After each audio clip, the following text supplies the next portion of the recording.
This series of author interviews is brought to you by Leschenault Press and the Book Reality Experience, turning writers' dreams into book realities.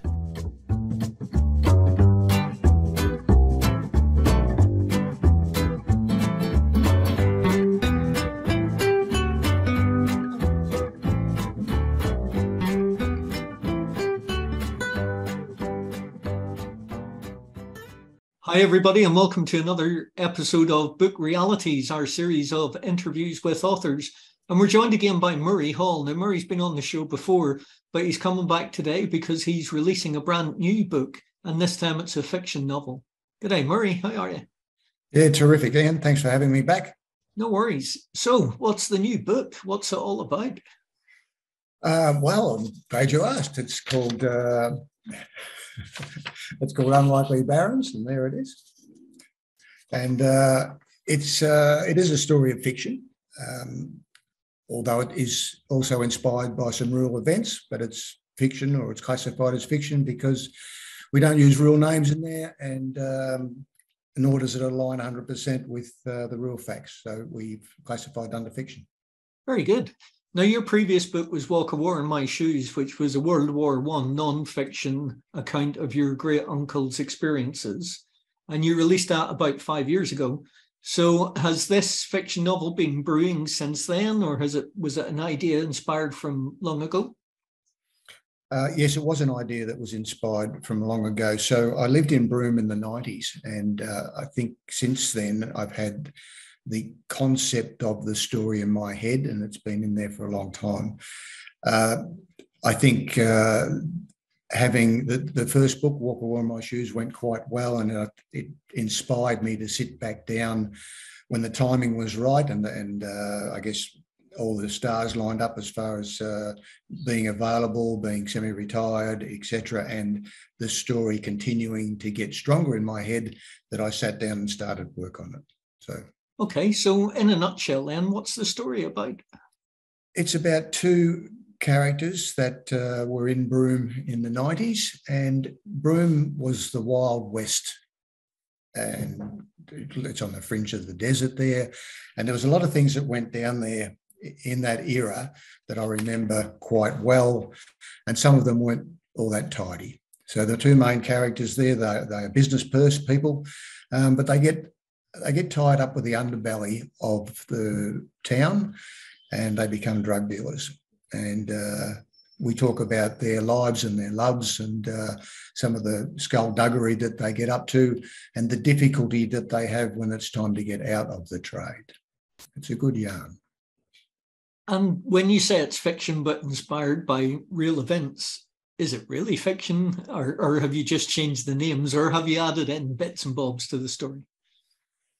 I guess, in all honesty, there's a line down the middle, and it says, this is the basis of the story, okay?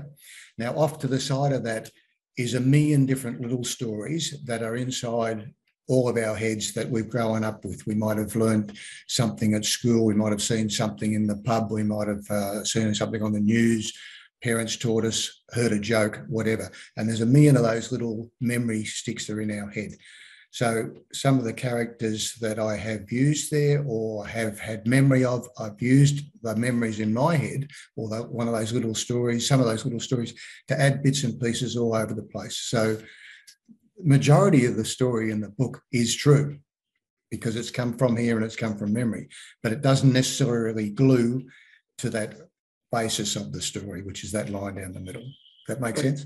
Yeah, it does. So basically you've taken a fabric, but you've woven extra tapestry in and around it. You've changed the pattern of what was actually there. You've made it a bit more colourful, and you've taken all the boring bits out, which is good for the yarn. Absolutely. That's exactly how it's worked. Yes, it works for me. I'm not suggesting every author that writes fiction works in the same methodology, but that's how I've done it. Very good. So the people that are in the book, you say some are based on memory. Who are these people? Some were my friends, some were my work colleagues, some were people that I genuinely knew, and some I invented. And would the people that you worked with, or the people that you knew, would they recognise themselves, or have you managed to obscure them enough that they might think they're some of the inventions? Highly unlikely that they would recognise themselves, and if they did, they would be the people that might recognise themselves are not likely to put their hand up and say, that's me. So your main two characters are two friends, Cat and Dodger. Their real names are never revealed in the book, so they go by their nicknames. Yep. Do you think they're lovable rogues, or are they the type of people you wouldn't want to meet in a dark alley? No, they are lovable rogues. They're the sort of guys that you would sit down, not knowing that they're tied to the underbelly, that you would sit down and have a beer with and a chat and a laugh. And most of the time, if they're not at work, they'd be well dressed and nice shirt and tie and well shaved. And, they're nice blokes. They are. And they do come across as nice blokes. Now, we talked about Broome, so everybody in Western Australia and probably everybody in Australia will know where Broome is. But for anybody that's watching this from further afield, just give us a snapshot of where Broome is, what Broome's about, what the history of the place is.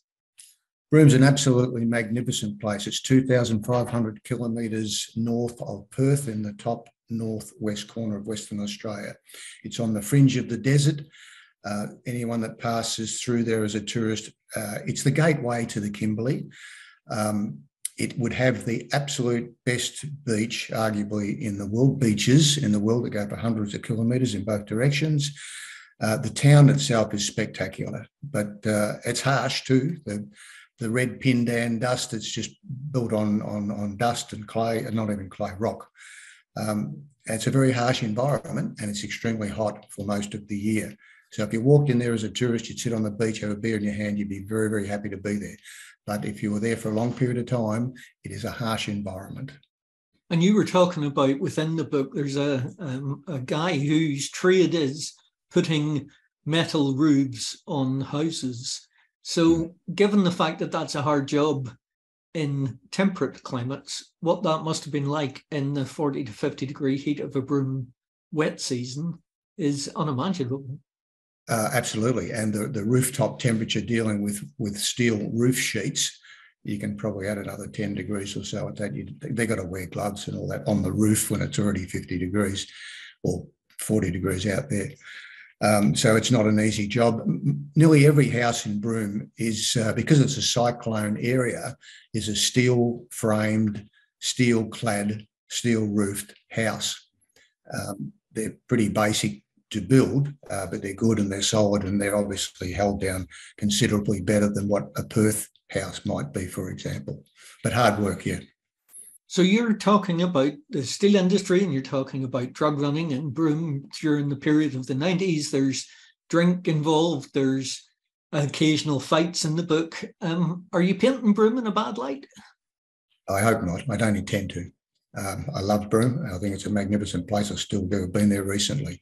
I'm not trying to paint the town badly, but you can't walk around with a bucket over your head, Ian, and ignore what really exists in life.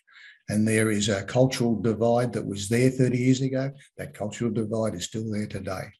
The underbelly side was there 30 years ago. I assume, because of the size of the town and the transient population, that it still exists today. You can't ignore those facts. So we're not painting it in a bad light, we're just painting it in light. Yeah, and let's be real about what really happens up there, what really goes. It's not just that town. If it's any other town that's major, we just happen to have found our town. Very good. Within the book, there's also a little bit about robbing banks. How do you know about robbing banks, Murray?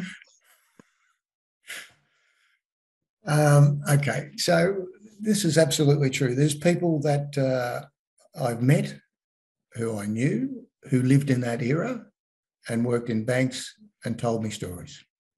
Because this isn't the bank robbery of a guy with a balaclava walking in. This is good old-fashioned white-collar bank robbery with nobody getting hurt, but money disappearing left, right, and centre. Correct. And it's fascinating. I mean, the details that are in the book are hilarious. And the book is funny. Now, we should also talk about the fact that the book is probably not for anybody of a gentle language nature. No, we should make that point. If you go into any bar, and I guess a lot of houses these days, that the language might be a bit freer than it was 30 years ago, but I'm saying quite clearly that the language in the book is raw, and it's the way people, blokes at the lowest end of the food chain would talk. So be warned. And the central character, Cat. So I have to ask, is Cat you? No, Cat is not me. But I had an absolute ball building his character. He's a terrific bloke. I love Cat. Yeah, I must admit, from my first reading of the book, Cat is, as you say, he's the type of bloke that you want to come in and have a beer with. He's a good guy. And he kind of finds himself in this unusual, peculiar position that he never actually intended to find himself in, and spends most of his time trying to figure out how he can get out of it. Yeah, his work ethic and his upbringing is not that of a drug dealer, but he got involved with that by accident, more or less. And then when he tried to get out of it, or he thought about getting out of it, it was a lot more difficult than he had thought. But we won't dabble too much how that unfolded. But go back to the basic point: is he's a nice bloke. Yeah. So you had Walker Wore in My Shoes 2018. This has been percolating for a while, and you've now bringing this out in December 22. How long did it actually take? I mean, that's a 5-year gap between books, but how long did it actually take to write? The first one took 5 years because of the amount of research that had to go into that. And I found a format which I've used for myself that I used in the laying down the manuscript of this book, Unlikely Barons, in that I was under no time pressure or timeline to have it out in a particular time. So there was no one, and you were never poking me in the back to say, I need this now. So I was able to write, walk away, think, research, come back, write some more. And I think without having that pressure, I think I did it okay. There was the opportunity to get it right.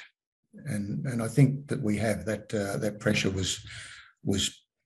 lack of pressure was paramount in putting the story down well. So from the first finger on keyboard for this second book too, the publication? 14 months from the time I sat down the first day till the release date. Yep, 14 months. 14 months isn't bad at all. That's pretty good going for a book that's quite in-depth. And, you know, when you're talking about the research for the World War I book, which is obviously huge, but even here, there's research that's required. I mean, unless you can remember what the penalty was for drink driving, or unless you know what the visiting days are for a prison, you still have to go and research that, don't you? Yeah, absolutely. And you've got to make sure that the facts or the story that you're writing is correct as well. Now, while the majority of that might be in your head, it might be tarnished through time. You've lost it, or you've misunderstood it, or whatever. So yes, the research is critical, and there's, I guess, seriously, there would be 500 different points of interest that had to go and be researched to make sure that they weren't just rubbish. Excellent. So this one comes out in December 22. Hopefully a couple of big book launches up in Perth. If we can manage to get the bookshops to come on board, that'll be good. What next then? Another book? Never say never. You asked me the same question when we got the first one out, and I wasn't sure then, but now we've got the second one out. And, you know, even before Unlikely Barons was finished, I mean, in the last few weeks, I've thought about what next. And two things come to mind. Firstly, ideally, that an Australian film company would come banging on the door and would want to immortalise Cat and Dodger. That would be fantastic. But as far as actually writing a book, you know, the thought occurred to me the other day is that the next one would be The Daughter of Cat, because you've read the book and that would follow quite nicely. And there's already a couple of threads in there about that. So The Daughter of Cat. Keep it in mind. Eh? Very good. I'd be looking forward to that. Now, before we leave, anybody that hasn't watched the first interview with you, we should probably talk about who Murray Hall is, because you haven't always been a writer, have you? No, far from it. No, this just come to me late in life. It grew by accident as well, and I absolutely love doing it. I've found a passion to sit down and write, and put stories on paper. I'm really enjoying that process. But in my normal life, prior to the first book, I was in the mining industry for 30 years. Before that, I was in broom building houses, and there was other things that went on. And I also had a good career as an athlete. I rode a push bike. I was a professional bike rider for about 14 or 15 years.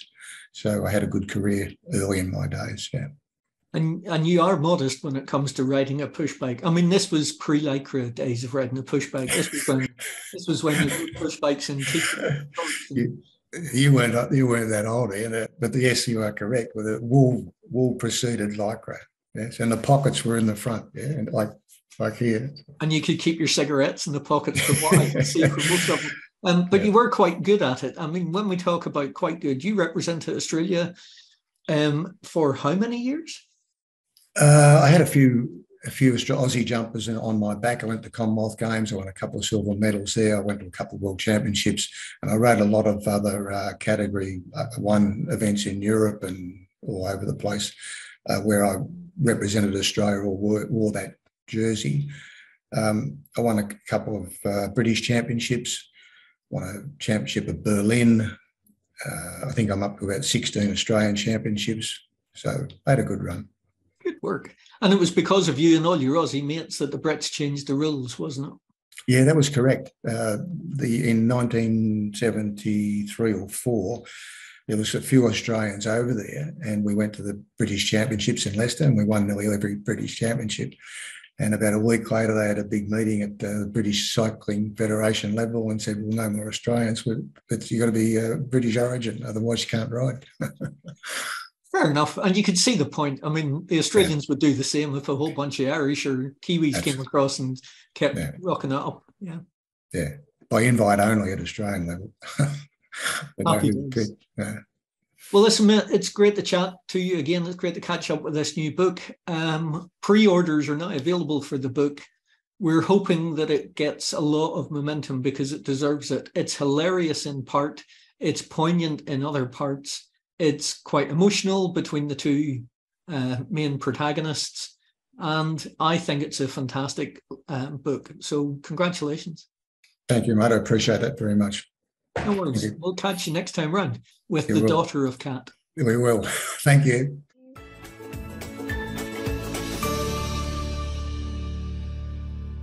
Hi, thanks for watching this video. If you enjoyed it, please give it a like and subscribe to our channel for more readings and author interviews. And don't forget to hit that button to be notified every time we post new content.